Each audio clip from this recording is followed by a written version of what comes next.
ലോകത്ത് ഏറ്റവും കൂടുതൽ ആളുകൾ മരിക്കുന്നത് യുദ്ധങ്ങളോ അപകടങ്ങളോ കൊണ്ടല്ല, വാർദ്ധക്യം ബാധിച്ചുമല്ല, രോഗങ്ങളാലാണ്. ഏറ്റവും കൂടുതൽ പേരെ കൊല്ലുന്ന രണ്ടാമത്തെ രോഗമാണ് ക്യാൻസർ. ക്യാൻസറിന് കാരണങ്ങൾ പലതാണ്.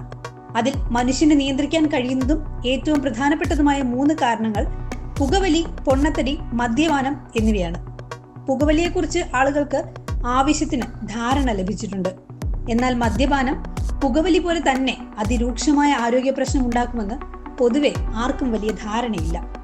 കുറച്ചു ദിവസങ്ങൾക്ക് മുൻപ് US surgeon general doctor Vivek Murthy നടത്തിയ പ്രസ്താവന എല്ലാവരെയും ഞെട്ടിച്ചിരിക്കുകയാണ്. മദ്യപാനം ക്യാൻസർ സാധ്യത വർദ്ധിപ്പിക്കുമെന്നും സിഗരറ്റിലെ ലേബലുകൾക്ക് സമാനമായി ആൽക്കഹോൾ കുപ്പികളുടെ പുറത്ത് ക്യാൻസർ സാധ്യതാ മുന്നറിയിപ്പുകൾ നൽകണമെന്നും അദ്ദേഹം US രാഷ്ട്രീയ നേതൃത്വത്തോട് ആവശ്യപ്പെട്ടിരിക്കുകയാണ്. മദ്യപാനം കുറഞ്ഞത് 7 തരം ക്യാൻസറുകൾക്ക് കാരണമാകുമെന്നാണ് കണ്ടെത്തൽ.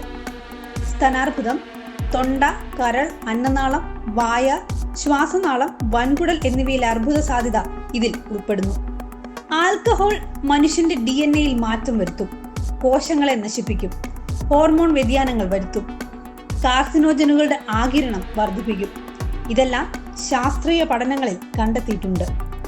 മദ്യപാനത്തെ സംബന്ധിച്ച് നിലനിൽക്കുന്ന ചില ധാരണകൾ തീർത്തും തെറ്റാണെന്നും ഡോക്ടർ മൂർത്തി വ്യക്തമാക്കിയിരിക്കുകയാണ്. അതിലൊന്നാണ് അല്പം മദ്യം കഴിച്ചാൽ ഹൃദയത്തിന് നല്ലതാണ് എന്ന ധാരണ. മറ്റൊന്ന് മദ്യം അമിതമായ സ്ട്രെസ് കുറയ്ക്കുമെന്ന ധാരണയാണ്. മദ്യം അല്ലെങ്കിൽ വൈൻ ഹൃദ്രോഗത്തെ തടയുമെന്ന് എവിടെയും ഇതുവരെ കണ്ടെത്തിയിട്ടില്ല.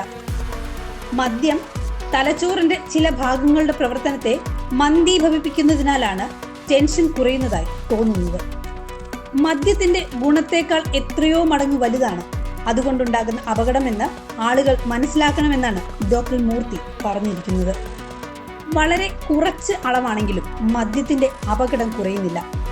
സുരക്ഷിതമായ അളവ് എന്നൊന്ന് ആൽക്കഹോളിനില്ല. 500 രൂപയുടെ കുപ്പിയാണെങ്കിലും 5000 രൂപയുടെ കുപ്പിയാണെങ്കിലും മദ്യം തന്നെയാണ്. അതുകൊണ്ട് അടി നിർത്തിക്കോ, അല്ലെങ്കിൽ പണി കിട്ടും.